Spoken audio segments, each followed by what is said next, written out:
జిల్లా ఇన్ఛార్జ్ మంత్రికి ఘన స్వాగతం పలికిన తెదేపా పార్లమెంట్ అధ్యక్షులు చెమర్తి జగన్మోహన్ రాజు గారు. పలు సమస్యలను మంత్రి దృష్టికి తీసుకెళ్లిన చెమర్తి జగన్మోహన్ రాజు గారు రాజంపేట పార్లమెంట్ క్యాంపు కార్యాలయం రాజంపేట. సంక్రాంతి నాటికల్లా గుంతల రహిత రహదారుల లక్ష్యంగా రాష్ట్ర వ్యాప్తంగా రహదారుల మరమ్మతుల పనులు కొనసాగుతున్నాయని ఆంధ్రప్రదేశ్ రాష్ట్ర రోడ్లు భవనాల శాఖ మంత్రివర్యులు జిల్లా ఇన్ఛార్జ్ మంత్రివర్యులు గౌరవ బీసీ జనార్దన్ రెడ్డి గారు అన్నారు.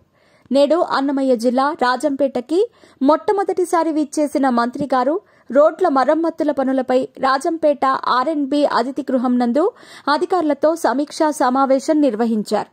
నేడు రాజంపేటకు విచ్చేసిన గౌరవ మంత్రి గారికి పెద్ద ఎత్తున చెమర్తి అనుచరులు, తెలుగుదేశం పార్టీ నాయకులు, కార్యకర్తలతో కలిసి తెదేపా పార్లమెంట్ అధ్యక్షులు చెమర్తి జగన్మోహన్ రాజు ఘనస్వాగతం పలికారు. అనంతరం ఆర్ఎండ్బి గెస్ట్ హౌస్ నందు మంత్రి గారి దృష్టికి రాజంపేట అభివృద్ధికి సంబంధించి పలు విషయాలను చర్చిస్తూ పలు సమస్యలపై ఆయన విన్నవించారు. ఈ కార్యక్రమంలో ప్రభుత్వాధికారులు, తెలుగుదేశం పార్టీ ముఖ్య నాయకులు, కార్యకర్తలు, అభిమానులు పెద్ద ఎత్తున పాల్గొన్నారు.